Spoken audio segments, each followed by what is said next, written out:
the Stiff Truth.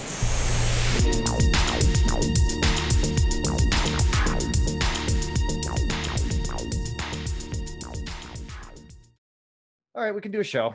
And this one's for real, right? We're gonna do a for real one this time. We're gonna try to make it professional. We're gonna do a professional podcast. Okay. I don't know what that professional, means. legit. I don't know. I think it just means like don't show your ass this time.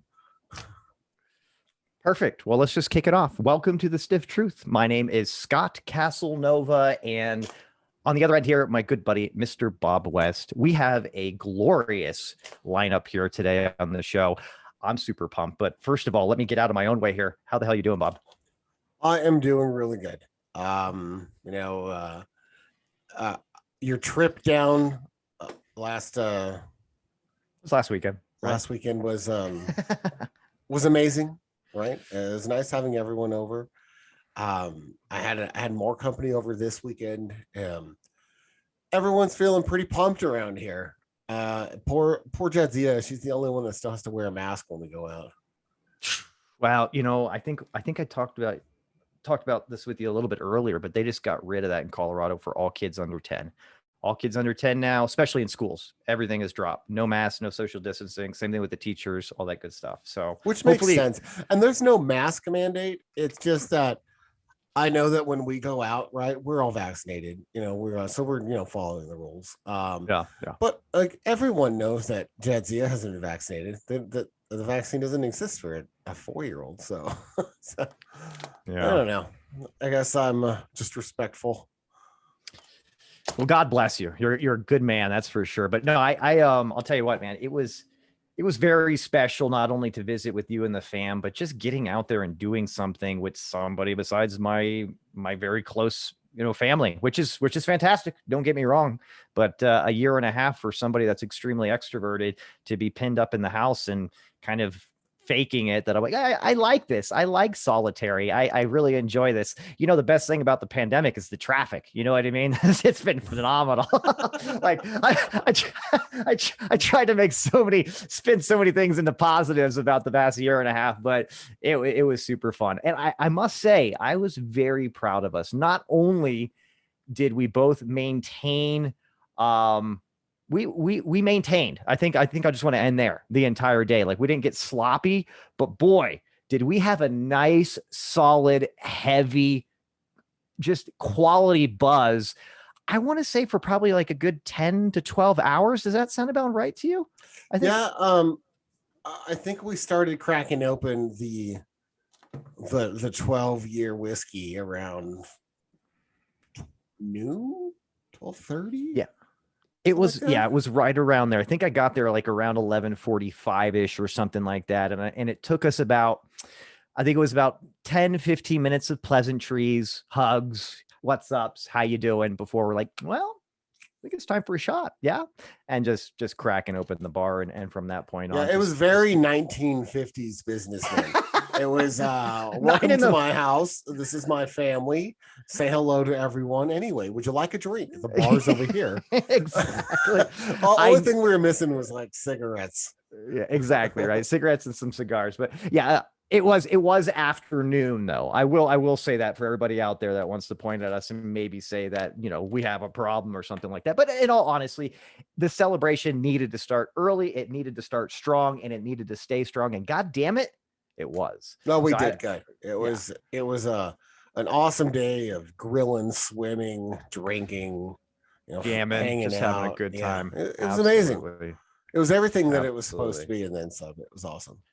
And I must say that the Saturday and hanging out at the pad with you, there was a lot of buildup. There was a lot of expectations on my end, and you're absolutely right. I didn't let my mind down. I didn't let myself down. Everything fulfilled the expectations, and God damn it, we got to do it again. We were just talking about it, but we're gonna have to do some almost like some Griswold family kind of vacations with the two of our families. You know what I mean? Starting in, we'll just say Southern Colorado here later this summer. Yeah. Jess was talking about like, let's get a spot like on the lake.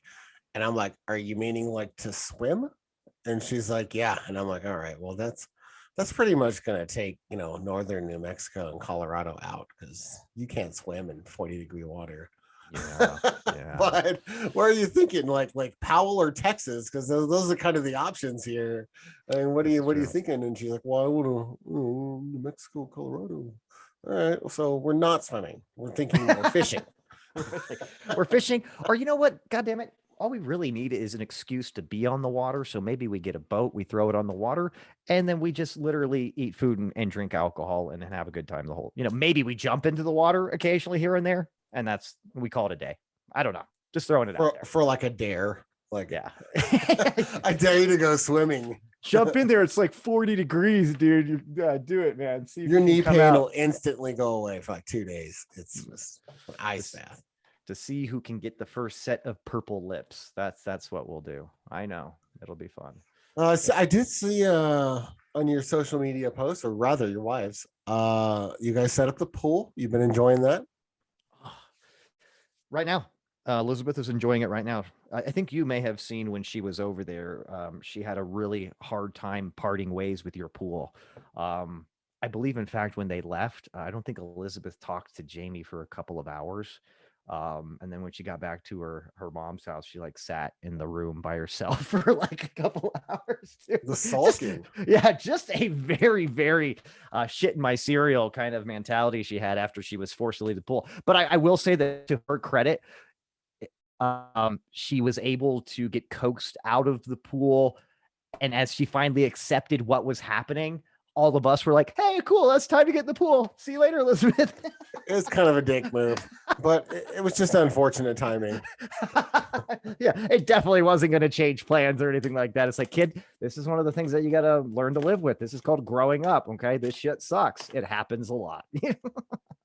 Good stuff, though, man. But yeah, no, we got the pool set up. Not only that, too, so this, and everybody knows this too. We got the furnace and AC a while back, but it wasn't warm enough to get the AC cranked on. Well, that's no longer the case. So it was kind of a double whammy of fuck you, crazy bitch ass summer. We've got this one covered because now the AC is rocking too. The house is super cool, especially downstairs here. Do you make it cold just to make a point?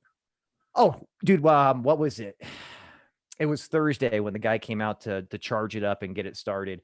And it was like 81, 82 degrees. But literally we cranked it on and left it just cranked and very low until Jamie had to put on a sweater. And then we had to literally kind of we had to turn off the AC by the end of the day, just because it was so goddamn cold. But it was great. That was kind of my goal, bro. You know what I mean? It's like, hey, this summer we are literally wearing hoodies and sweatpants inside because we fucking can. You know what I'm saying? Yeah, first world problems here. It's too cold in the heat of the summer. Yeah, it's tough, that's pretty man. Awesome. Little nervous so far in my house because it has the 2 swamp coolers, right? It got to the mid 90s a couple of days ago, so we did well, So I'm wondering, when it hits 100, how we're gonna hold up. But as long as I can keep it, under 80 degrees inside the house, I think I'll be okay. We have ceiling fans everywhere.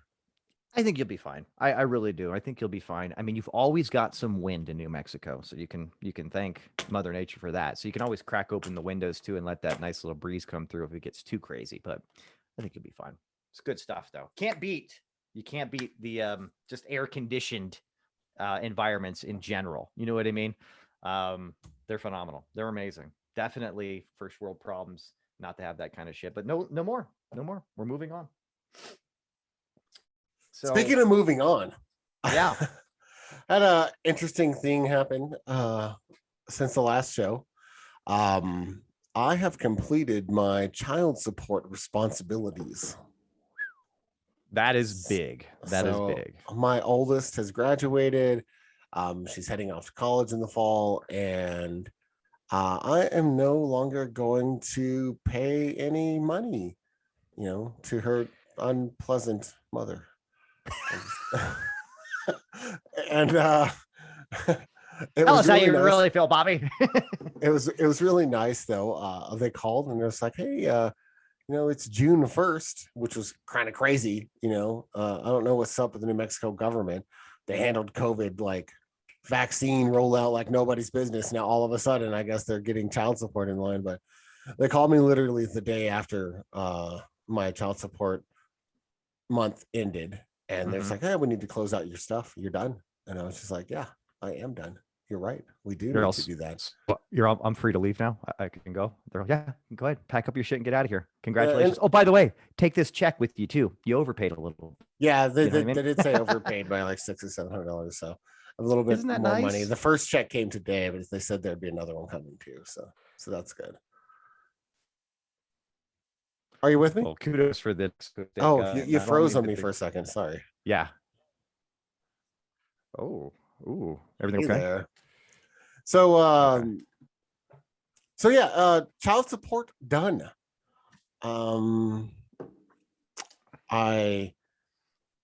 It's an unfortunate thing having to pay child support instead of just having the opportunity to take care of your kid, but it is what it is. And it's done now. Just a shade under a note is what got paid. Hey, a large note, a note large.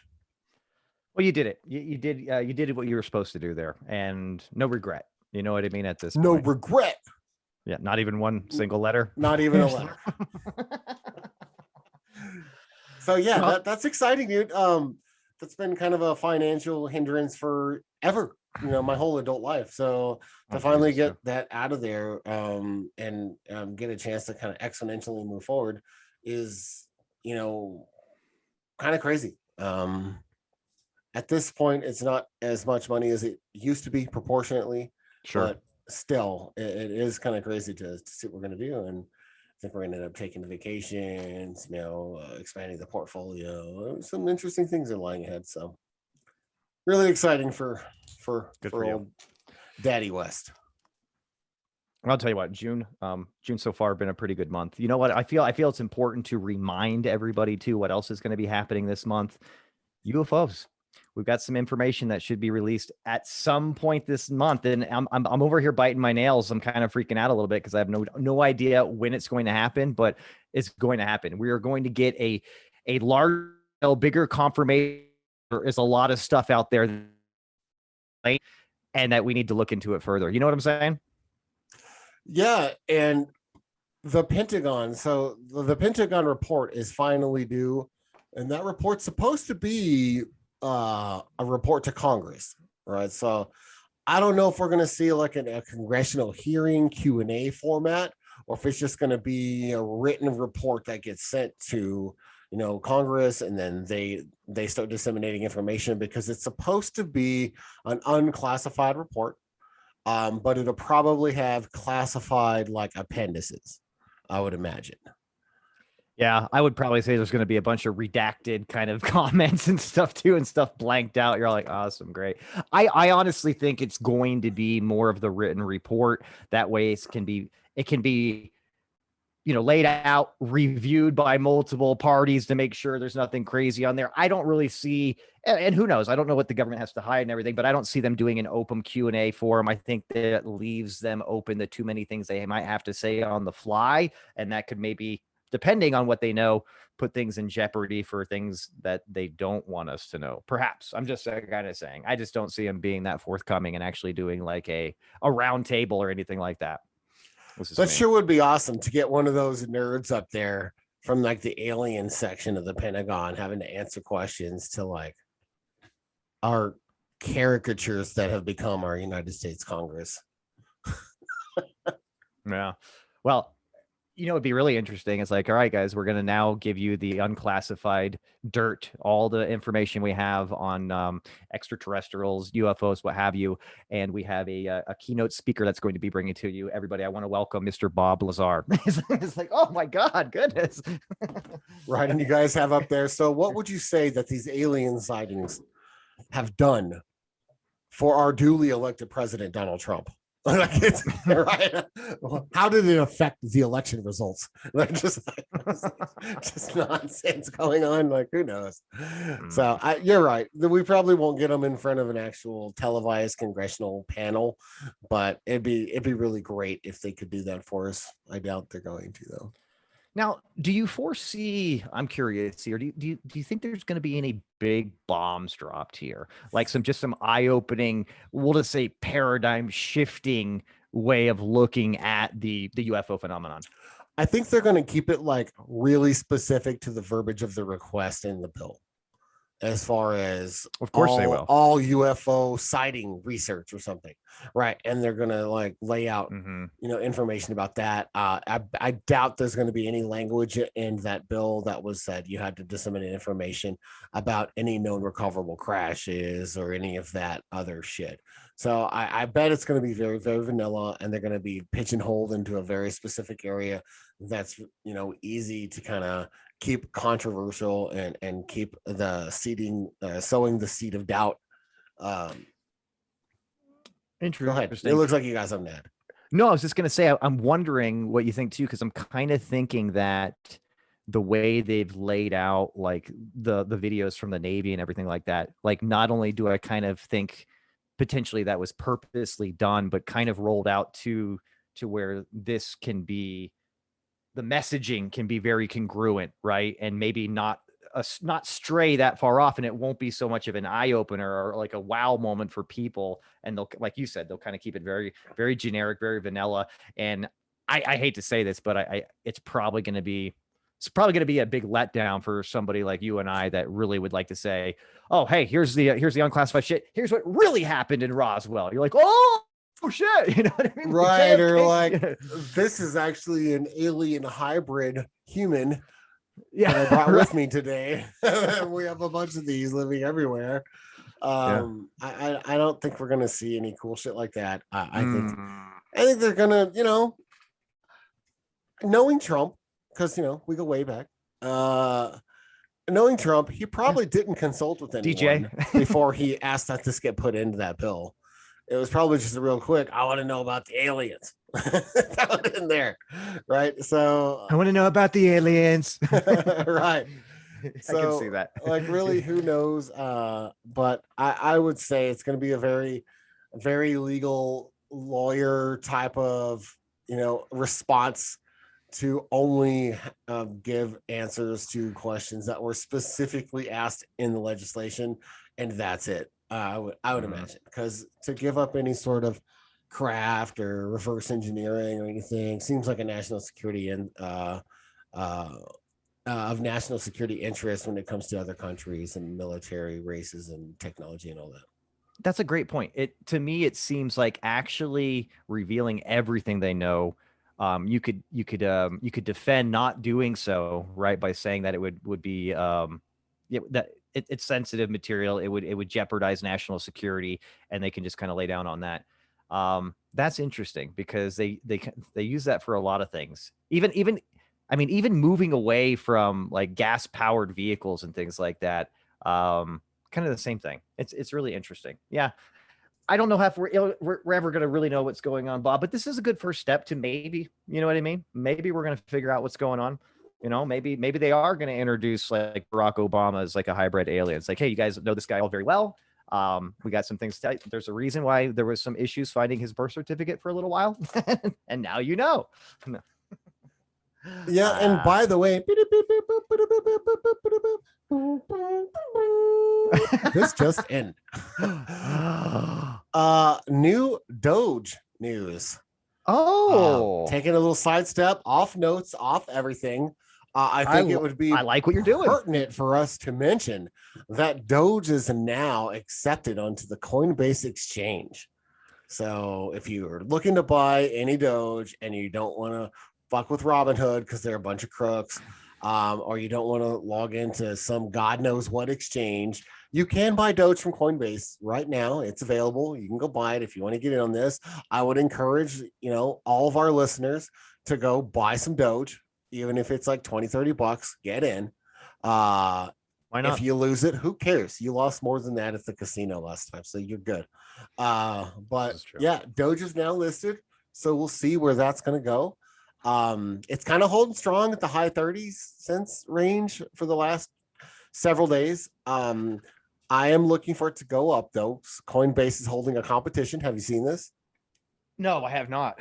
Okay, so more about anyone that before June 10th that buys or sells $100 worth of Doge through Coinbase Exchange will be eligible for a drawing to get $300,000 worth of Doge. One winner will get something like, I think it's 30 winners will get, $10,000 or something like that. I really hate to like guide everyone the wrong way. So let me make sure I have the contest right. I don't want to miss opportunities. It sounds ironic that I don't want to misguide anybody or steer them the wrong way, but as I talk to you about cryptocurrency some more, so one winner will get 300,000 in Doge. 10 winners will get 30,000, and this is dollars, not 30,000 Doge, right? So hey, that's a good point of clarification, right? Because that's like 2.5 times the value right now. So 10 winners will get $30,000 in Doge, and 6,000 winners will be eligible to get $100 in Doge. Hey, $100 in Doge that's okay. Yeah, that's a nice little tidbit.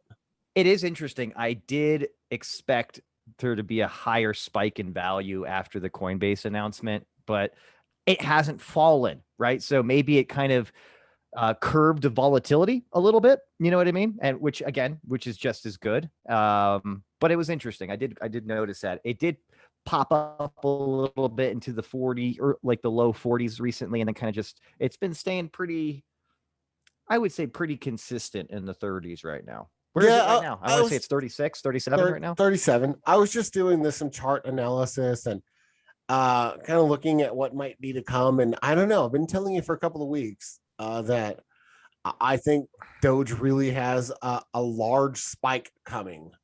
And just from the way that I'm seeing the chart, it looks to me, and I'm no financial advisor, but buy Doge. But that there is going to be a spike, and it's going to be a large one like the last one that went up to 74 cents. I think this one's going to be like twice that size. Well, you heard it here first, folks. Buy Doge because there's going to be a dramatic spike in its value. That's and there would be if you simply bought Doge. Yeah. This actually does come true if everybody goes and buys Doge, actually, which is interesting how that works. So the more the merrier. Join the club. That's all I got to say. Yeah, of course. If you had people all of a sudden buying like $50 billion worth of Doge, it would then increase the value of Doge exponentially, and everyone would have their money, and then they would sell, and it would decrease. But that's how it works. Well, I think another point of news too, just personally for me, I think we talked about it briefly before the show, and it's no mystery to anybody. I'm sure it's very well known, but LeBron James is out of the playoffs. The Lakers are done. And I just got to mention that I love that. I can't stand LeBron James. I think he's a big fucking baby. I'm on board with that. I've never seen such a large man flop so much. I know. You would think LeBron played soccer. Like, this is crazy. But it is what it is. I also am glad that the Lakers are out of the playoffs. They're the defending champs too. There's the other point. There's the other point of clarity there. I mean, I don't mind seeing people repeat and everything like that, but to see somebody like that that's already a pretty big like prima donna douchebag just get 2 in a row, he doesn't need that right now. He needs to be one and done in the first round, and he didn't even push it. What did they lost 4-2? It wasn't even really dramatic. Wasn't.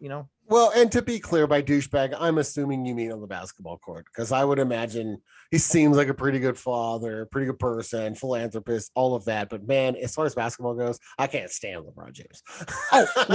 When I say douchebag, I also mean like his character on the court too, not just his play. When you complain and like leave and like literally like become the worst example for the rest of your teammates on how to like play the game and how to be just respectful, and that's what I mean by douchebag. You're absolutely right. But I think there's also a special kind of douchebag that forces those flops so much and then bitches and complains when like the refs don't buy his bullshit either. You know what I mean? That takes a special kind of douchebag too. It's like, you know what? I can't rely on my gameplay right now dominating, so I'm going to act and hope that I win by default. That's kind of what I mean too. Well, and like, one of my favorite players is Luka, right? Up and coming Maverick. Hey now. Luka's badass. But he whines and pisses and moans a lot. Of course, he's a 21-year-old kid. So that's the other hopefully thing. He grows out of that a little bit. You could say the same thing about LeBron when he started, but he's now in his mid to late 30s. I want to say he's 35, 36, something like that. You're right on target there. And he complains. And it's just like when you're 260 pounds and someone comes and like taps your shoulder on the way through the lane as you're dunking, like no one's gonna notice that. And just like Shaq used to just get fouled all the time, but he would end up dunking it, and no one would really care. And it wasn't until he'd be backing down a guard, and then all of a sudden the guard can't handle it and ends up on the floor. Then all of a sudden Shaq's having an offensive foul when really he's just being a 340-pound man, right? So I think LeBron gets a bit of that, but in the NBA, big guys get punished for their size, and the bigger you are, the more fouls you're going to have to endure that aren't going to get called, and that's just how it is. I think that makes sense because you're constantly on the other end of the table. You're using your size and your presence and your power to manipulate everybody out of the way, essentially, so you can make relatively easy shots sometimes. So I think those guys deserve to get the punishment. I honestly think that they should be a little bit more aggressive in the NBA. I think the fouling is a little too ticky-tacky myself. I don't want to get in the weeds here about a conversation about the fouling in the NBA, but I'm just saying I'd like to see the refs let them play more, and they do that in playoff games where they don't do that as much in the regular season, which kind of bugs me. That's all. You know what I mean? Who's your favorite player to watch? Current? Yeah. I'm probably gonna say Kevin Durant. Okay. The guy just doesn't really miss very much at all and makes some really hard shots, and he's very humble, and I think that's one of the big things for me. I think mine's Steph. I think he's just super electric to watch, right? Little guy gets in the lane, gets these like shots off, gets pushed to the floor even while he's like fading away, somehow makes layups in the traffic of 7-footer monsters, and his range, dude, he can make a 3-point like from his house the night before. It's in the game the next day. It's insane. He's ridiculous. I will definitely say that he's I think he's pretty much locking up being like the best scorer of all time. Yeah, he's already called the best shooter if he continues on. Yeah.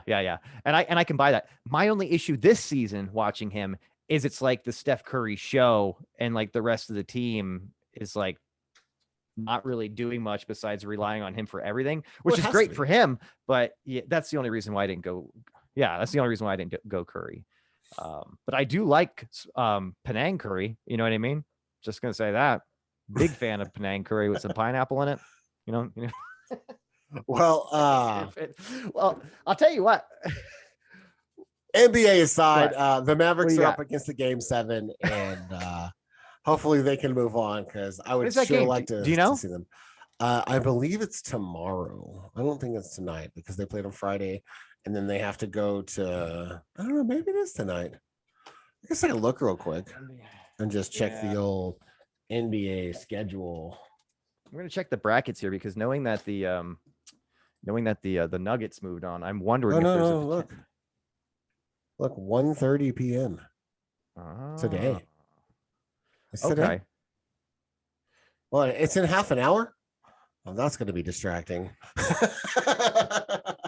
Why do you keep staring at your notes? Yeah, the notes. Yeah. Well, it's kind of like it's kind of like us during football season too. But here, I'm looking at the brackets right now. This could be exciting. I'm just gonna go in optimism land for just a minute here. But you got the Jazz. The Jazz are looking fire, by the way. But you got the Jazz right now. Could be teed up with you guys or the Clippers. You guys pull it out today, you're playing the Jazz. And then if you just have a swan song kind of a fucking rest of the season here, beat the Jazz, and Denver beats Phoenix, we could have a Nuggets Mavericks. Man, that Denver Phoenix series is going to be epic. Yeah. We'll that's two of the like most well-rounded teams in the league. So and with just bona fide superstars. You gotta love with Joker and Devin Booker just like going at it, and that's an exciting series. That's really cool. I think Denver's the better team, but the record doesn't say that. I mean, this is true, and I do think that the dad bod hero there, the Joker, is just He's ridiculous, dude. He doesn't look like he has an ounce of muscle on him, but He doesn't look like he could play any sports, much less be a Hall of Fame basketball player. Yeah, he looks like a guy that was a runner-up for the Guinness Book of World Records for tallest man, and that was really about all he did. But yeah, honestly, I don't know where it is. It's obviously a lot of talent with that guy because Jesus, he's amazing. But yeah, not very lean, not very cut. He's already the most prolific passing center in NBA history. Oh, dude, already, dude, his passes are Magic Johnson-esque. You know what I mean? Like they're phenomenal. Can, like, get the vision and then at his size slip in these bounce passes through traffic while people are cutting. It's just incredible how he sees the floor and then not just sees it, but actually threads the needle on these crazy ass passes that he does for his size. It's unprecedented. No one's ever done it before. All right, here's what we're gonna do. And we're going to follow up on this, obviously, because it's recorded. It's going to be bookmarked here.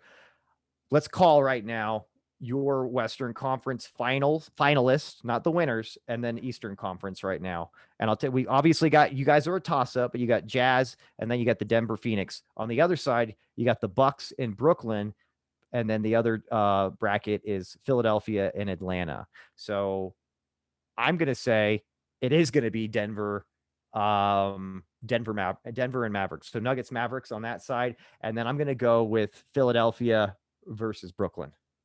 So I'd say Nuggets, Jazz. I don't know. I don't know if the Mavericks will make it out of today, but if they do, I don't know if they have enough to beat the Jazz. They're a pretty good team. Yeah. And I don't know if the Mavericks have that kind of chemistry, but obviously I'll be pulling for them. If I was betting, though, I wouldn't be betting money on them. Don't get me wrong. What I just said, I would never throw down money on. But yeah, I think probably the basketball side of me says Jazz, Nuggets. I think the Nuggets playoff experience will probably get the better of the Suns. They're a young team. And then on the other side, you know, I'm just going to have to say it's the Nets no matter what. The Nets probably going to win the championship. I mean, that's just, they're probably the best team. Well, honestly, if they don't, shame on them because their starting lineup is all like superstars. You know what I mean? They did that purposely. I mean, they got fucking Blake Griffin on the bench. You know what I mean? That's what kind of team they have right now. Yeah. And I'd say Nets, Sixers, but I don't know, man. Something just says that it's going to be Nets, Hawks. I don't know. That young guard that the Hawks have is just insane. Okay. And can't remember his name. Trae Young. Yeah, he's a Hall of Famer. He's just gonna be, that dude's incredible. So you got Nets winning it all. That's your I think the Nets are gonna win. I think it's gonna be the Nets and the Nuggets. Yeah. Ooh, that sounds pretty funny. I know. That sounds pretty beefy right there. Okay. Well, I guess we'll have to circle back on this. So, but I mean, hopefully it's going to be the Mavs winning it all with Luka getting the MVP there. Well, that's like saying his name, Luka. Well, I don't know about you, Bobby, but I right now am feeling fabulous. I think we need to make ourselves a absolutely. All right. Cheers, Scotty. Oh, cheers all the way. Cheers to your tits. Cheers for fears. Oh, it's a great band. Cheers for beers. Cheers. Recline that thing all the way back. Pour yourself a nice little bottle of bubbly. Yeah. I do adjust my lighting. You look fabulous, Bobby. Don't even worry about it. No need to be self-conscious. That haircut, by the way. Woo! Fire. You like that? Do you want a better look at it? I do. Look at that. Oh, money. Woo! Got all dolled up for me. You shouldn't have, really. You know what I mean? But I do appreciate it. I do have to admit. There it is. Hey. Ooh. I was about to say I thought I'd never say this, but I can't say that. But let's enjoy a gay Russian. Oh yeah, it's the only way to have them. I don't know how you could have a gay Russian and not enjoy it, but this is really good, actually. Yeah, it's pretty tasty, and it's stout. I mean, it's by all accounts, it's a White Russian, but you substitute Kahlua. the Kahlua with Irish cream, and this called for milk instead of heavy cream like the traditional White Russian is. But I went with lactose-free milk. Thinking about my family here. I appreciate that. I do appreciate you. I went with whole milk, vitamin D whole milk. Hey, not only that, bottom shelf grocery store brand. Huh? Because you're not the first person to put the D in the gay Russian. I'm just not. There's been plenty of D in the gay Russians. Honestly, just so everybody knows, this drink is it's definitely not a traditional drink like Bob was mentioning. It's a spinoff of a White Russian here, but apparently it's extremely popular in the gay community. So we thought we'd pay a little tribute today, considering this month is Pride Month. And that's something that we're actually going to dive into a little bit here. And I will say this is an ironic name for a popular homosexual drink. And the reason I say that is Russia is notoriously known as not being so tolerant to the homosexual community. God bless. But did you know, and I just found this out in a little bit of research, that they celebrate like Russian Gay Freedom Day. I can't remember what it's called, something of that nature, some kind of like, about freedom, about being able to be gay in Russia in May, because it wasn't until 1993 that they decided to go ahead and decriminalize homosexuality in the great country of Russia. And I was like, holy shit, it was literally against the law to be gay up until the early 90s in Russia. So kind of ironic that it's a gay Russian, because apparently that was a big taboo no for a really long time. So I don't know, I've grown up around gay Russians. I played Street Fighter a lot. And Zangief is like a staple of the house. Well, we did talk about maybe renaming the gay Russian the Zangief, right? So we can just go ahead and go with that. I like it. But seriously, he's got tight little Speedo shorts on, a big burly hairy chest, and very proud of it. Well, and he's completely shaved, right? Even has the mohawks, so the sides of his heads are shaved. But then all of his arm hair shaved, leg hair all shaved, sans a tuft of shin hair that he sculpts, right, along with his chest hair and stomach hair that he also clearly sculpts. He does. He kind of spends a lot of time manscaping. It's pretty evident that he cares greatly about his grooming. And good for him is all I got to say. There's nothing wrong with that. You know what I mean? That's the way Zangief wants to express himself. And he ended up being one of the, elite fictional characters in a video game that we both like. So there's that. I mean, get out there and chase your dreams, kids. It's all about the kids after all. Oh my goodness. Well, Bob, I'm going to admit this right out of the gate here. By the way, I should have made 2 of these. I'm just going to go ahead and say it right now. It's you mother. I was thinking ahead. We can pause and I can bloviate about something here in a minute if you need time. We'll figure it out. I'll see how, we're just going to play it by ear right now, and we're going to see how we work through this one. But I have to admit this, and this is why I kind of wanted to talk about it for the show here.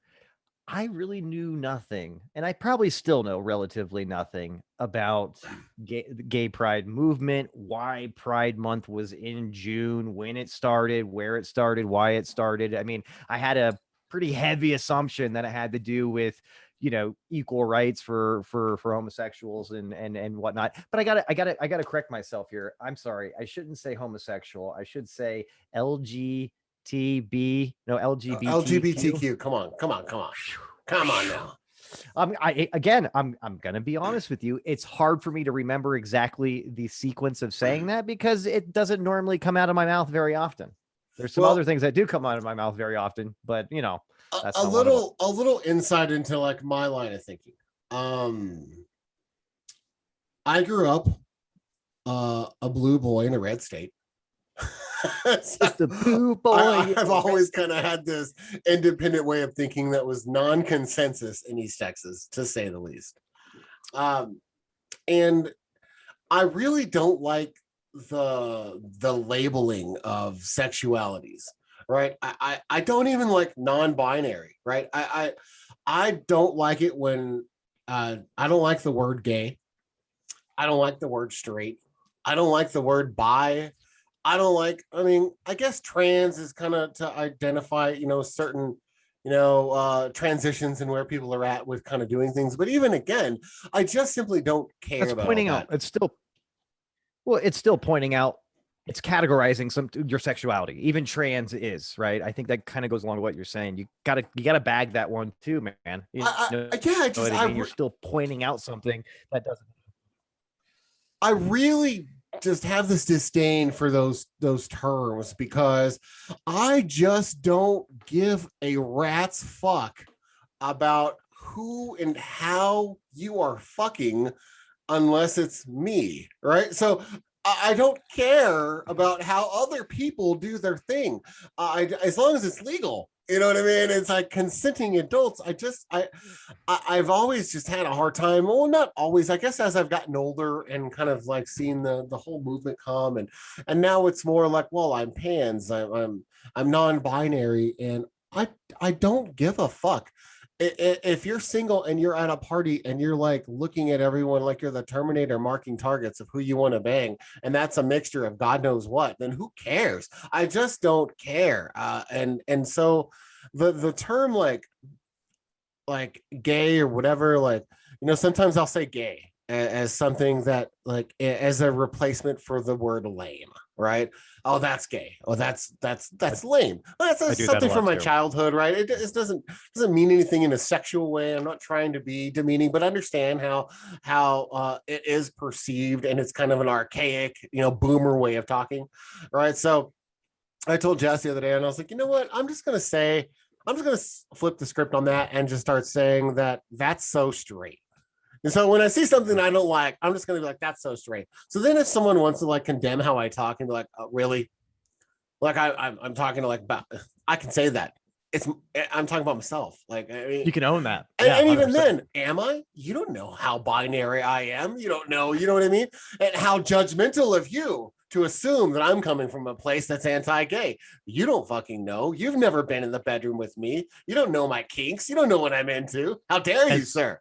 As I've said before, there's a lot of layers to Bobby. So I just really get tired of this, and I really get tired of the gay community, the far left people that want to roll around and be like, well, you can't speak like that. It's like easy LeBron James of vernacular. Calm down. You don't have to flop on this one. You don't know me and how I'm meaning these things. So how judgmental of you to say how I'm meaning something anyway. So I really hate the holier than thou attitude towards everything. And I really wish that we would kind of move on. I feel the same way about race. Like, well, what are you? Are you black or white? And I'm filling out the thing for work or whatever. And it's like, well, what's your ethnicity? And I'm like, I don't know. What does it matter? Taking a 23andMe, I couldn't fucking tell you. Yeah. I'm some form of gray. I don't know the specifics. I don't know which one's more prevalent than others. I don't really know my ethnicity. My name is very white, whatever that means these days. But I just don't know. Like what is your, well, I don't know. Are you gay or straight? Well, I practice straight. I mean, I don't know. Like, I mean, who's to say what anybody is? It's like, who cares? I've actually been practicing straight for a really long time because I've always heard, practice makes perfect, and I really, really wanted to be straight. Like, I've never played a lot of sports. I don't know what all I'm good at. But I don't know. I just kind of wanted to throw that out there. I really get tired of all the labels, and so and so celebrity came out as bi, and it's just like, oh, who cares?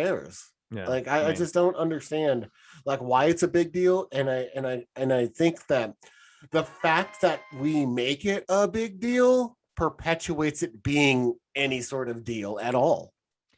Yeah, I think we've kind of alluded to something about that when we talked about race as well previously. But it's interesting too, just pointing out. I mean, I guess I can't really say this for a lot of standardized testing and forms you fill out where they actually ask your sexuality, because they don't do that too much yet, but I do see it coming. But with the race thing, I think it's pretty interesting because that question, that bubble question on any form, what's the point of it besides reinforcing the categorizations and stereotypes that it's trying to get away from in the grand scheme of things? So you're like saying, hey, fill this out. And are you black, white, Hispanic, native? You don't want to answer. What does that really help out besides some statistics that later somebody's going to use to point out the difference in people? Right. Why does the IRS care so much if I'm non-Hispanic, specifically non-Hispanic? Like they really care about that one. And they ask that a lot, the IRS work. I get that a lot. And honestly, like I said, I don't know. I've never looked up my lineage enough to know what that even means. I guess it's like, what do you identify with? So it goes back to Rachel Dolezal. Let's pull that name out of the hat. And she was, if you remember, she was the white woman that worked for a city. I don't remember what city it was. I want to say it was in California. I could be wrong. And she got caught not being black, but she'd always put black because that's how she identified. She'd always just identified as black. She literally just had always said she was black. And again, like the whole like gay or straight thing or whatever, like how do you identify? Like why does somebody even have to identify? Why does somebody have to put an LGBTQ label on anything? And I think that as long as we still have those labels, I think we're far from where we need to be. Well, yeah. And the other thing too is like LGBTQ. That's a lot of labels in one too, which I just got to point that out. I'm a practicing lesbian myself. Yeah. I'm not sure. I'm not sure why they get a decent amount of the alphabet with their name, but hey, it works for them. You know what I mean? They've been persecuted for a long time. Getting a little bit back to the gay pride. sorry. I have a way to just fill in that time, buddy. It's just, No. But no, I was just going to go back to it because no idea. I had no idea what the point was, where it started, but doing some more research, you saw this too. What is it? The Stonewall Inn was a gay bar in New York, and there was some pretty heavy persecution there on the community, and that kind of is the genesis of this whole thing being in June too, right? Because what they did is there was a lot of activists that came out and protested. I think for a couple of years they were doing it like a don't forget kind of thing. I can't remember the exact. Do you know what I'm talking about? It was called something. Yeah, no, absolutely. In fact, we did different research on this, which I think is going to actually come in handy. I watched a PBS documentary that came out actually last year about the Stonewall Inn and the creation of the Gay Pride March and how this all came to be. So the interesting thing about the Stonewall, to go in a little spiel there, just to kind of fill everyone in. I had no idea when we started into this about how fucking persecuted Americans were, and people in general, but specifically Americans and the religious fucking. The 50s and 60s were fucking horrible, dude. Right. You know what I mean? I never can. You don't consider it, right? I mean, unless you're like fighting discrimination and oppression yourself. You don't always like put that perspective on there and put your perspective banner on to go look. And so this really opened my eyes. I just didn't realize that in 1960, it was literally illegal to have gay sex in 49 out of the 50 states in America. Now, come on, bring it to us. Who's the number one? Who was the pioneer there? Illinois. Chi-Town, dude. Chi-Town was down. So back in the day, you can go get your anal sex fix as a gay man before anywhere else and feel comfortable as a human. Interesting. I would honestly thought California out of the gate. Honestly. Well, nowadays you would assume that, right? But actually, back in those days, California was still very conservative. We got to remember too. Reagan was was governor during this time period. Well, not this time period, but a little bit later too. So it was still a pretty heavy conservative because all the money was there for a little while. California was not near as pacified and as straight as it is today. See what it did there? I like that. California is so straight. I'd love to live there. I would not. Back to the Stonewall Inn. All right. So in New York, it was illegal to be gay, essentially. I mean, not technically illegal to be gay, but it was illegal to have gay intercourse in any way. Sodomy was illegal. It was illegal to practice lesbianism. It was illegal to practice transgenderification. So if you were to have more than 3 articles of clothing that was the inappropriate for your gender and appropriate for the other gender, you could be arrested. So if you were a man and you were wearing a ladies underwear and a blouse, that's okay as long as you have slacks and men's shoes on. Don't throw on the fucking pumps. Don't you dare. Once you put the underwear on, the undershirt, the blouse, and you put the pumps on, now you can literally get arrested. All right, it was all fun and games, but now you're a danger to society. Yeah, and there was propaganda that was going around, like in the school systems from the Department of Justice, talking about how it's not okay to be gay, how we will find you. Yeah, we'll let your parents know. We will find you. We will arrest you, and like, it's confusing enough to be a middle schooler. And then to have like some dude from the FBI coming and talking about like the gay crackdowns and how they're going to get you, and, there's someone back there like, I hope he does it rough, but still, yeah. hope he arrests me real hard. I hope he throws me against these lockers over here and really just gives it to me. Now, but what's crazy too is, you're absolutely right, but we do have to remember that this time period, the people in power and the culture of that time is very heavily Christian, very heavily, Protestant, right? Yeah, very religious based. And if anybody knows, being homosexual or being a lesbian, being alternate gender favoring, is basically I think that's as evil as you can go to them. You know what I mean? So yeah, they didn't even have this. They didn't have basic human rights. We'll just put it that way. You know what I mean? Because they were different. They were categorized the same or even worse than the African Americans and the Hispanics at the time, whatever. It's pretty intense. The irony of that is, by all the modern Judeo-Christian, practicing zealots, having actually read the Bible, Jesus would probably be the first one in the Gay Pride March. Like, he's that type of guy, that type of accepting kind of a person, and to not understand that loving your brother, even with their differences and all that, it extends into sexuality, and to draw that, well, no, it's okay to be Christian here, but I don't have to be Christian when I don't agree with your lifestyle choices. That's so American, dude.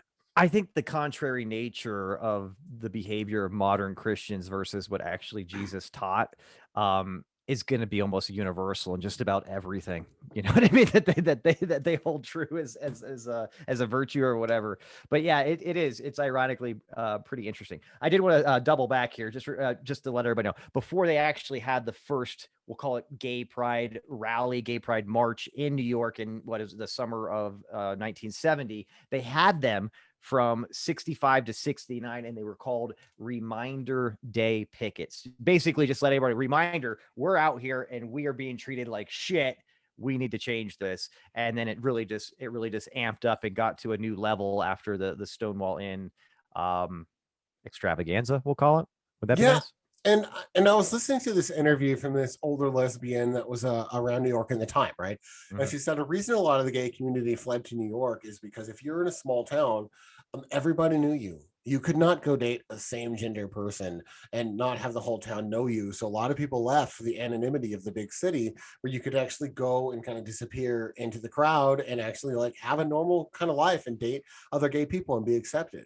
You know what, which is really kind of sad that literally they couldn't be even where they wanted to be comfortably, like their hometown, if it was a smaller place or whatever, for fear of eternal labeling and outcast. You know what I mean? Essentially. And it's crazy because, like, the straight men of the town would be like, oh, cool, dude, that's like more chicks for me. Because like all these chicks liked how you dress and shit, but now that you're off the market, that's sweet. Yeah. Honestly, that's where I give that guy a kudos for a couple of different things, and that would definitely be one of them. Like, dude, thanks for taking yourself off the market. I was pretty insecure, man. Right. You drive a nice car, you have a good job, you're educated, you dress well, all the women love you, but you like cock. That makes sense now. And God bless you for evening out the numbers. so kind of circling back to the Stonewall Inn, right? So yeah. So everyone fled to New York, kind of escape the the persecution of their small towns, so they can kind of live, at least strive for the American dream, right? Pursuit of happiness, right? Come to New York, be happy and be gay and be yourself. Not even be gay, just come be who you are, right? And then so like I said before, it was illegal to be gay. It was illegal to have gay sex. It was illegal to dress trans. It was illegal to do a lot of things basically that weren't straight fucking Protestant Christian values, right? So the Stonewall, there's a lot of gay bars around town, right? But they kept getting raided and they kept getting shut down so much that the owners were afraid to have them. And that was the idea from the cops, was let's go shut them down and keep harassing them and taking their licenses. So if you were I also hear too that the mafia made it capitalized on this too, and basically took ownership of a lot of gay bars just because they could at this time. Sorry, just had to throw that in there. No, you're good. So if you were caught being gay, you could actually be labeled and have your professional licenses taken away like a DUI. Yeah. So you could lose your hairdressing license. Right, you can lose your. I like how that's your first example. Well, I'm just saying you could lose your right to practice medicine. You could lose your right to be a lawyer. Right, you could lose your whole fucking career if you got caught with a man, or whatever, with a woman. So there's this, and everyone was like afraid of that. Bars are afraid of getting shut down and losing their liquor licenses because of their. Well, I forgot the label of it, but basically promoting promiscuity of homosexual behavior or whatever it was, right? So then the mafia got involved, just like you said. The mafia owned the Stonewall Inn. The mafia bribed the cops to stay away. The mafia, stole the liquor, raided trucks. The mafia then watered down the drinks and then charged 3 or 4 times the price of a normal drink to serve their patrons. But there's a little bit of protection and a community there. And even still, the cops would come and raid and get their gay quotas, right?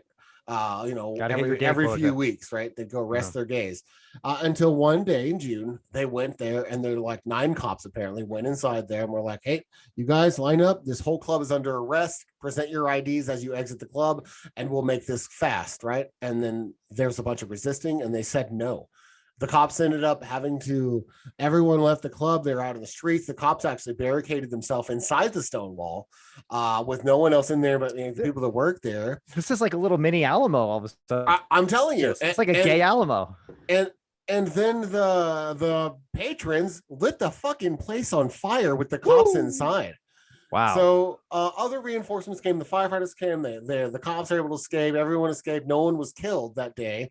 But the riot started. And then the riots were hundreds of people that were in the club and around in the gay part of Greenwich Village, right? The village.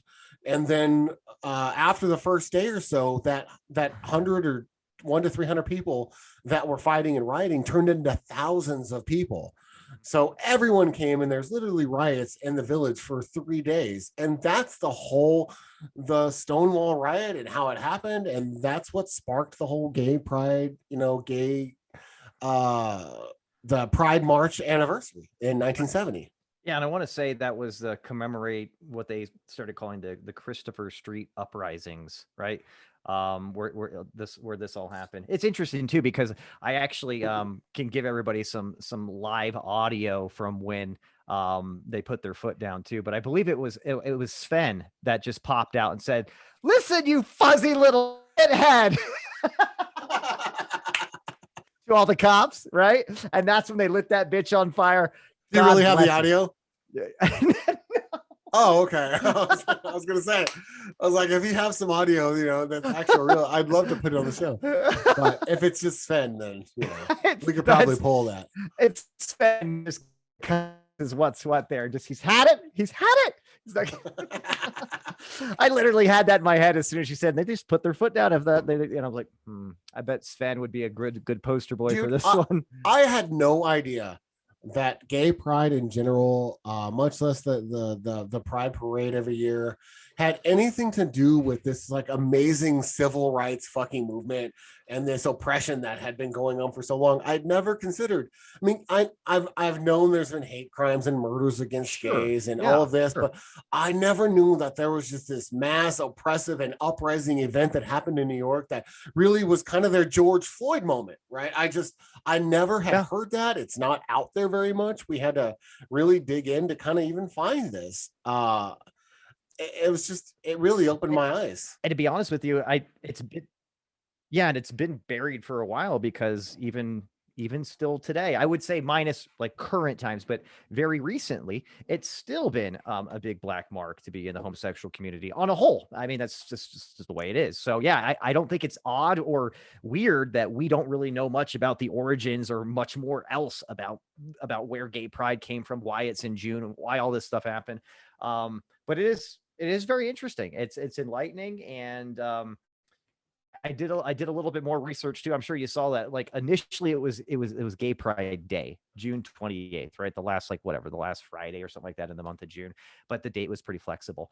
I think I kind of giggled a little bit when I was reading this earlier, but it's like, listen, the gay community loves to party. They're actually quite known for being very stylish and outlandish and throwing some fantastic shindigs, right? But it couldn't just be one day to celebrate, gay pride. It turned into a week-long celebration. And after that, it was a month-long celebration. And I love that. I was like, of course it was. And, and that's kind of how the month came out. It just kept getting more grand and more grand and more grand, originating from a singular point, like an event they were celebrating. But I thought that was pretty interesting too, how it morphed into celebrating an entire month. And did you actually know that, Gay Pride History Month is in October, and National Coming Out Day. It always gets overshadowed by breast cancer awareness. Mm-hmm. And then National Coming Out Day, October 11th.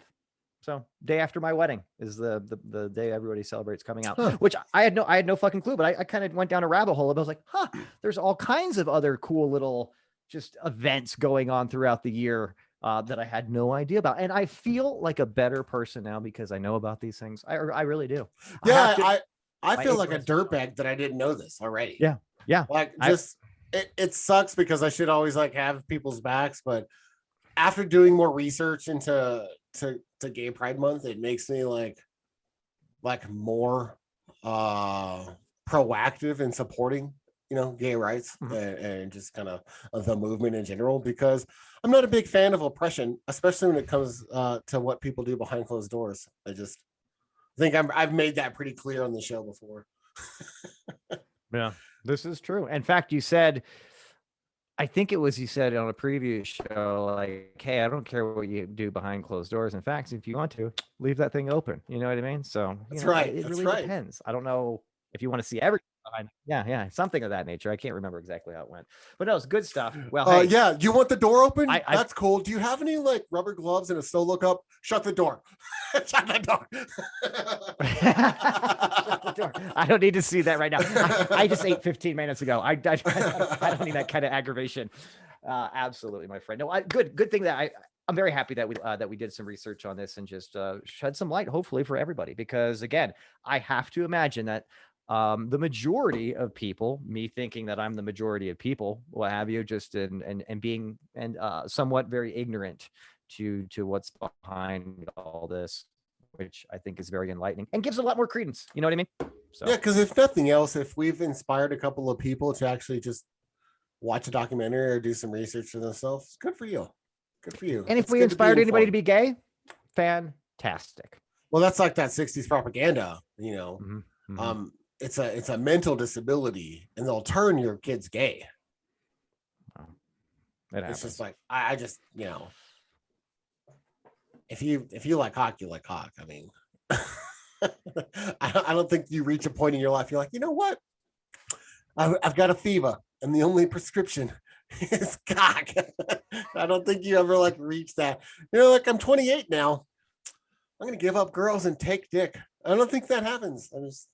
That's not like the American dream. That's not how it goes. Well, I bought a house. I got a white picket fence. Now it's time to get some dick.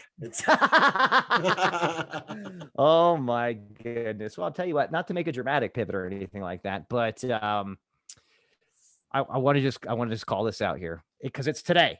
We got the Logan Paul Floyd Mayweather, and don't worry, follow me, Bob. This kind of leads us into our next conversation. Oh right? no, I'm here. Tractor beam. You're right in there. But we've got now what we'll call an exhibition fight, money grab, what have you. I don't care. I'm interested, but yeah, I'm sure everybody knows Logan Paul, the famous YouTuber, is going to be fighting I'll just say the best defensive boxer of all time. Undefeated. And honestly, just one of the best boxers of all time. I mean, we don't even have to put defensive in there.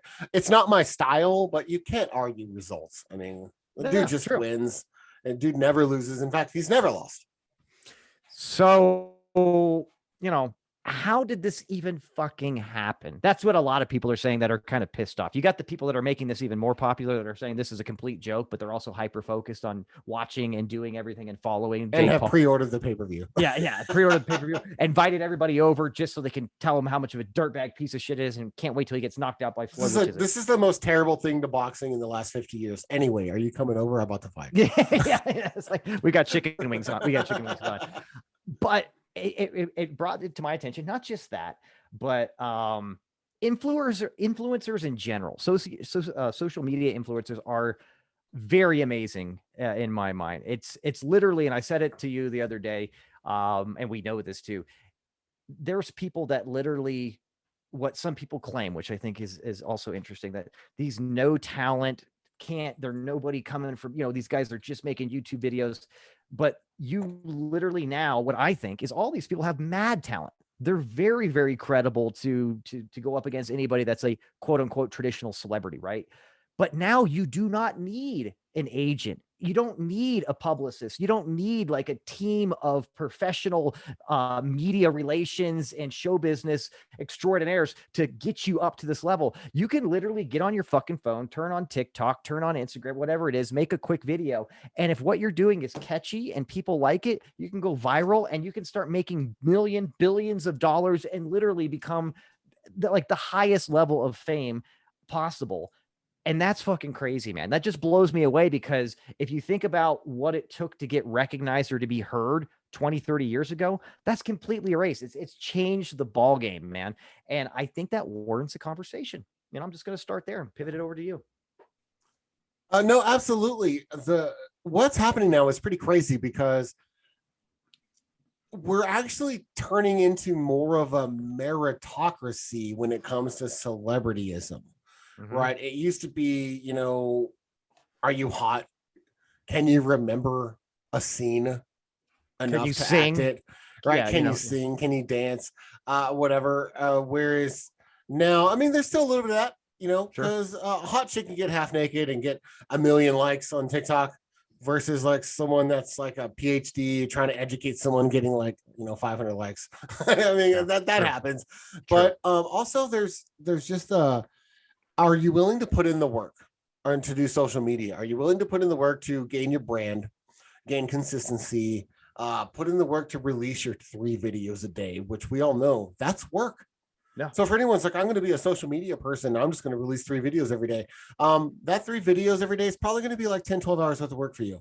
Because you're going to have to get those videos. You're going to have to edit those videos. You're going to have to respond to all the people in your comments so that you can keep promoting and hyping on the algorithm and trying to boost your videos. You're going to have to get it out there with several different social media platforms to consolidate how you're pushing your media. And there's a lot of work to becoming a social media thing. Like very few people just like blow up. With minimal effort. It takes a lot of effort and it is a real 9-to-5 job. And just like any job, those that get rewarded put in those 10, 12 hours a day. And that's just how it is. Now, when you get rewarded, you can get handsomely rewarded. You get, a few millions of followers on TikTok. You're paying your rent, your mortgage now with social media, freeing up other lines of revenue that you had or your money from your job or what have you. A lot of people have then moved on, and that's their full-time job. And you see it the moment it happens, because then their content gets much better because they get more focused and they have more time and they're producing more stuff, and then they get even more. But you also have celebrities transferring over to try to be the social media. I think it's because celebrities are pretty keen at losing their spotlight, right? And there's plenty of social media people out there that are gaining their spotlight. Yeah, they got to stay relevant, you know? Yeah, 100%. Well, they have to stay relevant. And this is how you stay relevant right now. Who is do you follow any celebrities on social media and like enjoy their content? I have a couple. Please go ahead, because I am way behind the 8 ball and this. If you haven't followed Jack Black on TikTok, oh, he's funny. He's one of the best creators on there. Like the way he does his cinematography on his TikToks is incredible. The dude is amazing. Also Will Smith. Yeah. Like Will Smith's TikToks. They're just very good. And again, sometimes he really busts out with some cinematography and some really great work. He probably has a team to help him. But I will say this. So can I tell you who's epically failing? And we've talked about her before, but I see her on TikTok. I'm like, you are just super sad. Alyssa Milano. Jesus Christ.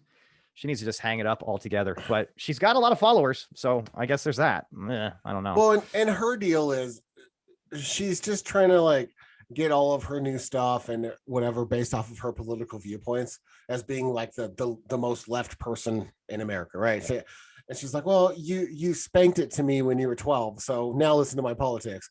That's not how it works, baby. It doesn't. If you want to be a TikTok, you have to usually have a little bit more than politics. And if you're already a celebrity or an actor, whatever, your politic or your political view or your politics is really going to take a second seat to what we've all known you for. Now, I've seen, if I keep looking over here, it's because the game just started. Sorry. How's it going? Was it going well? It's 2-0 Mav. It just started. So hey, we're ahead. so I'm trying to stay focused here. But the ones that I see that are political, I follow a couple of people that are political. I follow Good Trouble on TikTok, right? He's a very, very left person. But in general, he's insightful and he's thoughtful and he's consistent with his viewpoint. He seems very, pragmatic in some of the things that he talks about or the issues he tends to pick up or discuss, right? And a lot of it is taking other people and duetting about them or like explaining why you're being an idiot or you're forgetting a major key point when you're trying to do your TikTok and your political view, because the bias is pretty incredible when people omit certain things, especially on social media. But it is what it is. But I've seen people just gain a career from social media, and my favorite platform is TikTok. Like fuck Instagram. I don't need your pictures. We can tell. I want to say you said TikTok probably about 10 times in the past couple of minutes, but you're right. It's a preferred platform of myself as well. Thank you to you, actually. And I'll say this too. One thing I think is interesting, and not really, but I think it's funny, myself included. I have to count myself in this. Prior to very recently, I would say Jake Paul, something like that. It's like this fucking talentless douchebag is just doing nothing right now and making more money than I'll ever see. But I got to correct myself after doing a little bit more just perspective about this and searching. It's the same goddamn thing. Again, the bridge to get to fame and celebrity used to be very, very different, right? It took a lot more traditional channels to get there that could cost a lot of money. Or and you also had to be geographically located in like New York, LA or something like that. I mean, there was a different game. So, but people get so mad out there, like talentless douchebags, and how they're making money right now is complete. No, it's no work. It's no hard work. It's the same thing when we look at celebrities right now, after what we thought was perceived all this hard work and this nitty grittiness to get there. It's just different channels. And then what do they do when they're rich and famous? They do the same shit that these influencers do and get paid oodles and oodles of ridiculous money. And that we think is not very hard work. But again, it's the exact same like output that these people are doing. It's just a different way to get there. And I think that was a big eye opener for me, is just realizing they've remapped it. You know what I mean? That's what they did. Influencers have used the free exposure that the internet and social media creates worldwide to get the same product that it took people 20, 30 years ago to go through all these traditional kind of shitty kind of channels to get there. Right. So that is just something I wanted to lay on you real quick.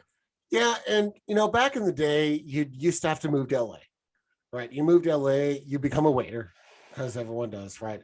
And then you start like trying to get auditions, you get with an agent, you try to start, social network and try to meet anyone that can plug you into the social pipeline. but you do where the beer flows like there. Wine. So that's why I'm saying you need a little bit of luck and hard work. You got to get all these auditions. And these days it's much less luck, right? And it's much more hard work. And I really like the trend of the way that it's moving towards is people that are willing to put in the work and take the risk. Like, I'm going to quit my job and go at this because I think I've got the talent and the ability and the work ethic to get this done. And they do it. And that risk of losing your main income to chase after your dream is rewarded with the hard work. And it never used to be the case. It mattered who you fucked, right? Who you did the sexual favors for, what agent you blew, you know what I mean? And all that's just going away now. Now the Harvey Weinsteins are going out of the picture, and it's more about who's willing to put in the work and get their platform out there. Which is fantastic because now these influencers literally they could just blow me and still become famous, which is pretty exciting for everybody involved. I must Scott say. will PM you his address. Just let him know. He'll take care of you. PM, just M. I'm just gonna message it to everybody. There's nothing private about this bad boy. Well, no, and I'll say I'll say this too. This is another thing that again it was eye-opening to me. The social media and the worldwide platform that anybody has at their disposal does just that. It is now even the playing field for talent. You know what I mean? Because before you had to go through these channels. You had to be from somewhere, know somebody, have a lot of money, or be extremely lucky, right? To get pushed into that channel. Now, anybody and everybody that is talented, again, very frictionlessly, just turn on their computer, start their camera, and there's their audition to the world, right? Some people would never get this audition to the world that were so fucking talented, but they never put themselves in the right position to get pushed through the channels, the traditional channels. So I'll say that too. It's even the playing field to where anybody now that is talented, that has that motivation and drive, can be noticed and can get it big, which I think is cool. Yeah, like I would have never known about Mark Ribley. Dude.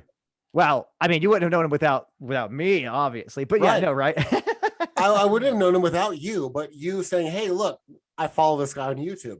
And then I go and I'm like, holy shit, this guy's one of the most talented musicians that I've seen in a great while. No shit, right? And honestly, like Wayne Brady noticed him. All these other people noticed him. He is now a sensation, or otherwise he probably would have been just some weird guy wearing a fucking Japanese robe or whatever, drinking like white wine, playing music, but nobody would get to see him, which is and he's also like a bona fide successful musician.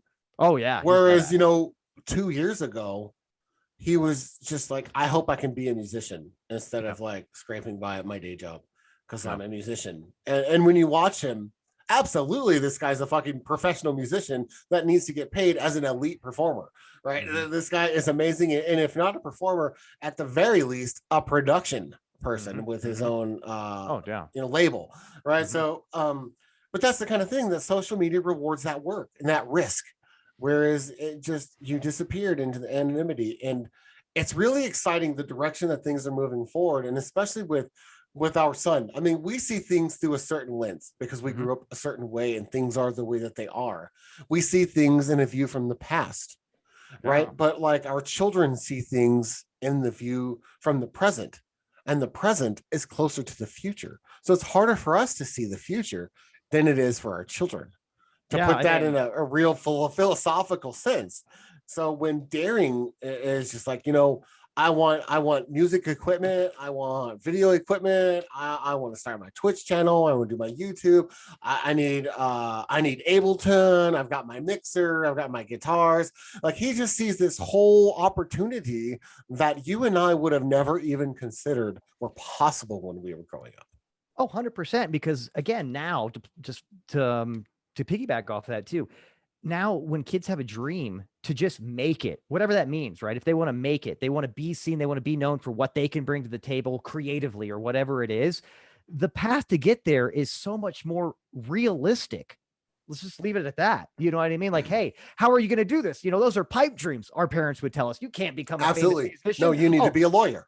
No, Dad, what I'm going to do is I'm going to keep practicing my guitar. And when I feel I'm ready, I'm going to turn this thing on right here and see what people think. That's how I'm going to do it. You're like, oh, well, foot and fucking mouth. I guess you can do that now. I mean, you can get excited now about those kind of things because they're right in front of you, which I think this is one of the silver lining things of all the shitty stuff that can happen with technology and probably will happen with technology, right? Let's just face it. There's probably a lot of bad output things that are going to happen from a technology. This is my favorite right here. It's so much easier and it's so much more feasible for anybody out there that should have the opportunity or that can to get that opportunity to make it. It's great. And you know, there's been a dying part of, you know, at least American culture, but I bet it's probably in most of the world with our artists, right? We're pushing STEM, you know, we're pushing other things, but as far as art's always constantly getting defunded. Right. You even saw it all the time. We talked a little bit about it. And when the Democrats were pushing in some like, oh, well, we need to push in this, you know, $20 million for the net or whatever the fuck in some COVID bill. Right. Remember that? And some of that is because of the fear of the art dying. And, you know, they're trying to do something about it, probably to appease donors or whatever the fuck. But there's that whole culture of artists, performers, actors, painters. There's no encouragement in school to pursue those things because it's not a certain thing, right? You're not guaranteed security. You don't fit into the mold of society's, you know, normal 9-to-5 gigs, right? And I think that social media is really the answer to the dying art, because I think it's promoting so many artists and musicians and cinematographers and painters. And you see it all the time. I mean, some of the best stuff that you see is some mesmerizing painting that someone's doing, or someone sitting there condensing 150-hour, you know, drawing that they did with a fucking Bic pen into this masterpiece and before your eyes with time lapse and shit like that. And it's just promoting, and I think it's really filling the gap in society. And this is one of the unexpected benefits of the internet and social media that is actually helping us. Where I think it's probably a net negative thus far in the social media experiment. This is one of the positives. This is one of the things that we could try to help. I agree. I agree 100%. And in addition to that too, again, what it's done with just, you know, how kind of creativity feeds off of creativity. You know what I mean? If you get a lot of creative people in a room or a lot of musicians in a room, there's some really magical shit that can happen there. Right. And that's another thing that this is done with technology, with the internet, with social media. Kind of it's removed distance, so to speak, from the world, right? You can now get on YouTube and see something amazing from some little kid did in Nigeria or something like that, playing the guitar or something that you would never, ever see. And who knows, somebody watching that in Indianapolis, Indiana could get inspired. And then that could be his muse to be a fucking amazing, you know, a musician or whatever it is. It's removed all barriers for that creative interplay too, which is very exciting for what that can what that can do. Cause you're absolutely right. They're without that, everybody kind of closed off, especially geographically and so on and so forth, them cutting the arts. You do have the danger of like very much hindering future creative outlets that could change and mold future society. So it's cool, man. Again, I've said that a couple of times, few more times. This is again, very, very interesting to me. And I feel like a total asshole. I'm going to say this right now, because I did look up like the top 10, like top influencers or whatever. The only one that even rings a bell to me is Logan Paul. I've got a lot of work to do, Bob, apparently. So, which sucks because he's like a total douchebag. Not as much as his brother Jake. Jake's like a fucking loser, dude. At least Logan has some sort of drive and initiative and direction. I mean, Jake got caught and banned from YouTube for fucking putting a suicide on it. I mean, fucking You loser. know, I mean, well, let me ask you this then, just to kind of get right to it here. You know a little bit more about influences than I do. I got to play some catch up here, but learn your boy. I'm coming to you, and I literally am coming to you. This is not just like a what if, but Bob, I need to get into some influencers here. Who's your top influencer, baby? Come on, hit me with it. Oh man, that's a good one. There's someone that I follow that's really original, and he does thoughtful follows, he does thoughtful TikToks, very entertaining, very consistent, and that's Angry Reactions. So you'd probably see him. He's the husky black dude. It's kind of like the mini fro, right? Are you wearing your shirt today? I'm not. It wasn't clean. I didn't have enough. I didn't think about it yesterday to throw it in the wash because I wear it a lot. So I actually bought swag from this guy's official store to support him. And it's a very nice shirt because he's a bigger guy, so he knows like the struggle, but it fits very good on the top and like it should, but then a little longer on the bottoms allows room for, you know, a little bit of belly, a little bit extra thickness down there to still be comfortable, and it's a stretchy material. So I paid like $35 for this guy's t-shirt, but it's a fucking solid t-shirt. I love it. I like to follow him. He does really good stuff. He comes from a very good place. When he tries to duet people or to help people or to bring out something that he sees to his platform. Right now he just hit 20 million followers the other day. Well, interesting. I don't even know who the guy is, but when I saw your shirt last Saturday, I was like, hey, it's that angry guy that, like, you know, yeah, I knew exactly who it was, like knew him. So he gets around, obviously. Yeah. Well, 20 million followers. I mean, that's a lot of people. That's like 7% of the country. To put in perspective, I mean, and it's global. So can I say that quick on the cuff math there is very Lang-esque of you. Oh yeah, I appreciate it. I'm a college grad now, so I try to produce. Money well spent. That's right. So Jesus Christ, Luca. It's don't worry, Bob. 23. So Bob, don't look at it. Don't look I'm at it. trying not to, man. Let it happen. Let it happen.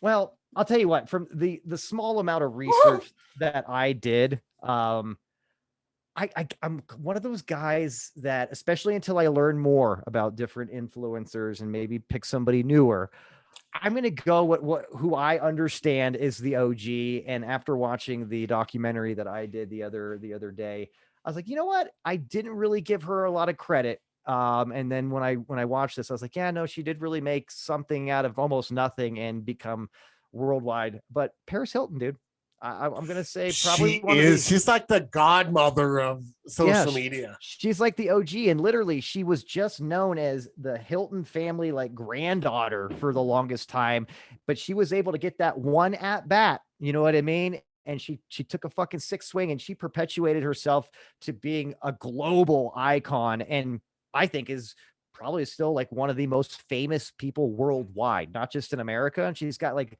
millions of followers that actually call themselves like Little Hiltons or some shit like that. I can't remember exactly the terminology, but I was like, wow, that's pretty fucking impressive. She's got her own catchphrases and everything that have held true now for like 20 years. So that's who I'm going to go with until I learn more. Well, that's hot. So there you go. Right. There you go. No, that's good. I don't know. I really look forward to kind of see how social media evolves and how the influencers evolve in general. I think it's the future. I think we're going to start seeing a lot more professionals come. As I watch, I do TikToks mostly because I like the 1 to 3 minute videos. Like, I don't know how these people get 3-minute videos, but that's pretty fucking epic. But anyway, some of these are like actual mini productions of things. They're pretty. Like I saw a Star Wars one, there's a Darth Maul one, right? And it's just these like mini clips of like fan made Darth Maul Star Wars stuff, and it is high quality. It is legit shit. So you're gonna start seeing a lot of professionals plucking talent from social media more and more as time goes on, and then I think eventually social media is just going to be where the premier talent lies. And It's not going to be Hollywood anymore. I would kind of say it's already making that shift right now. I would just go ahead and say that. I think there's a lot of people, and even going back to somebody we talked about it the other day, Dane Cook would be a nobody without MySpace back in the day. He would never. He was like the first MySpace success story. Yeah. But he was out there. I mean, he literally is quoted saying, "Yeah, MySpace like filled up like my bookings." You know what I mean? Like he had a struggle like getting people to come to his comedy shows, and all of a sudden he's fucking selling out Madison Square Garden. I mean, the proof is in the pudding, man. So it's going to be interesting to see where this goes. And I do want to point out that for the younger stiffies that MySpace was actually much more socially relevant and cooler than any other social media platform out there at one point for a period of about 3 or 4 years. Yeah. So, can you, I would even go as far to say like Facebook kind of killed what MySpace was. You know, it was when Facebook started popping up, is like when a lot of people started leaving MySpace and flocking to Facebook. And then it really just became like a place to like follow your favorite musicians for a little while and like nothing else. It was interesting because it was honestly, was dude, MySpace is still cooler than Facebook as far as what you could do. Take that, Zucker bitch. That's right, dude. If I could put like custom videos and like rock Deftones music on my homepage and shit and put custom graphics and shit on it. Dude, that was dope. Yeah. I had a really fun time setting up my MySpace page. I want to say in 2006, 2007, something like that. I was a little late to the game, but man, I had a lot of good times with that. But hey, Tom's doing well. We've talked about him before, that he's in a white tee like this, looking over his shoulder, you know, on his computer. that classic picture of Tom. Oh, every time there is an alert, Tom had something to say. Well, Bob, I don't know about you, buddy, but I think we're about to wrap this one up. What do you say? Yeah, it's kind of sad for this one to end. It's been a really fun show. Yeah, dude, I think this is I'm gonna look back on this one and be, not only was it gay, but it wasn't lame either. So it definitely wasn't straight. That's not at all. This thing was crooked as fuck.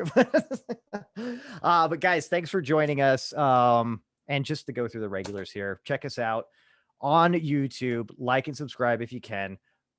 Same thing with the podcast platforms. And we still do have that Patreon rocking. If you want to get on there and support the show, we would love it if you did. But if not, I understand. And I will only shame you publicly. So, but other than that, guys, I do want to say this too, next week, because we are going to be back next week. So a little carrot here. We're going to be having a pretty sweet conversation, and we're going to be dipping into addiction and just more about that. So join us next week for another exciting show. We're going to be diving into addicts and all thing addiction. I think we're going to branch out a little bit more than that, but I don't want to give too much away. But Bob, you got anything else for anybody here? No, just speaking of TikTok, I got to say it like 5 more times. Go ahead. But follow either one of us on TikTok. You know, I'm at Real Bob West. What's your handle, Scott? It's just at Scott Casanova. It's very simple. Okay, very, very simple. Follow us. We'll try to increase our stuff all the time. You can always hit us up there and tell us to get off our ass. And we'll always, there's plenty of content to be made. But thanks for listening. Yep. See you guys next week. Take care.